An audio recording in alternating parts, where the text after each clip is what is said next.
ಕೇಂದ್ರ ಸರ್ಕಾರ ನೂತನ ಜಿಎಸ್ಟಿ ಪದ್ಧತಿ ಜಾರಿ ಮಾಡಿ ಭಾರಿ ತಲೆಬಿಸಿ ತಂದಿದೆ ಅಂತ ಚಿಂತೆ ಮಾಡ್ತಿದ್ದೀರಾ? ಆದರೆ ಆ ಚಿಂತೆಯನ್ನ ಸ್ವಲ್ಪ ಪಕ್ಕಕ್ಕಿಟ್ಬಿಡಿ.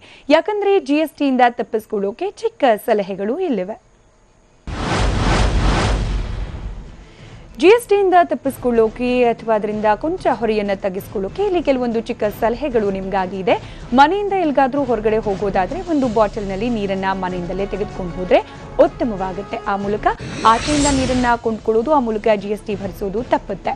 ಇನ್ನು ಮನೆಯಿಂದ ಹೊರಗಡೆ ಹೋಗಬೇಕಾದ್ರೆ ಚಿತ್ರಾನ್ನ, ಪುಳಿಯೋಗರೆ ಅಥವಾ ಇಷ್ಟವಾದ ತಿಂಡಿಯನ್ನ ಆದಷ್ಟು ಮನೆಯಲ್ಲೇ ಮಾಡಿಕೊಂಡು ಬಾಕ್ಸ್ನಲ್ಲಿ ಹಾಕೊಂಡು ಹೋಗೋದ್ರಿಂದ ಹೋಟೆಲ್ನಲ್ಲಿ ಕಟ್ಟಬೇಕಾದ ಜಿಎಸ್ಟಿ ತಪ್ಪಿಸ್ಕೊಳ್ಬಹುದು. ಇನ್ನು ಮನೆಯಿಂದಲೇ ಒಂದು ಕೈ ಚೀಲ ಅಂದ್ರೆ ಕ್ಯಾರಿ ಬ್ಯಾಗ್ ಅನ್ನ ತೆಗೆದುಕೊಂಡು ಹೋದ್ರೆ ಆಹಾರ ಧಾನ್ಯಗಳನ್ನ ಚಿಲ್ಲರೆ ಅಂಗಡಿಗಳಲ್ಲಿ ಖರೀದಿ ಮಾಡಿದ್ರೂ ಕೂಡ ಜಿಎಸ್ಟಿ ಹೊರೆ ತಪ್ಪಿಸ್ಕೊಳ್ಬಹುದು. ಇನ್ನು ವೀಕೆಂಡ್ನಲ್ಲಿ ಮನೆಯಲ್ಲೇ ಅಡುಗೆ ಮಾಡಿಕೊಂಡು ಫ್ಯಾಮಿಲಿ ಜೊತೆ ಎಂಜಾಯ್ ಮಾಡಬಹುದು. ಆ ಮೂಲಕ ಹೊರಗಡೆ ಹೋಟೆಲ್ ಮೇಲೆ ಅವಲಂಬಿತವಾಗುವುದು ಅಥವಾ ಭಾರಿ ತೆರಿಗೆಯನ್ನ ಕಟ್ಟಬೇಕಾದ ಸ್ಥಳಗಳಿಗೆ ಹೋಗೋದನ್ನ ತಪ್ಪಿಸೋ ಮೂಲಕ ಜಿಎಸ್ಟಿ ಹೊರೆಯನ್ನ ಅಲ್ಲೂ ಕೂಡ ಕಡಿಮೆ ಮಾಡಿಕೊಳ್ಬಹುದು. ಇನ್ನು ಮಲ್ಟಿಪ್ಲೆಕ್ಸ್ಗಳಿಗೆ ಗುಡ್ ಬೈ ಹೇಳಿ ಥಿಯೇಟರ್ನಲ್ಲಿ ಸಿನಿಮಾ ನೋಡುವುದರ ಮೂಲಕವೂ ಕೂಡ ಕಡಿಮೆ ದರದಲ್ಲಿ ಸಿನಿಮಾ ಜೊತೆಗೆ ಎಂಟರ್ಟೈನ್ಮೆಂಟ್ ಎರಡನ್ನ ಕೂಡ ಪಡಿಬಹುದಾಗಿದೆ. ಇನ್ನು ರಜಾ ದಿನಗಳಲ್ಲಿ ಶಾಪಿಂಗ್ಗೆ ಹೋಗಬೇಡಿ. ಊರಿಗೆ ಹೋಗಿ ಪೋಷಕರು, ಸ್ನೇಹಿತರು ಅಥವಾ ಸಂಬಂಧಿಕರ ಜೊತೆ ಕಾಲ ಕಳೆಯಿರಿ.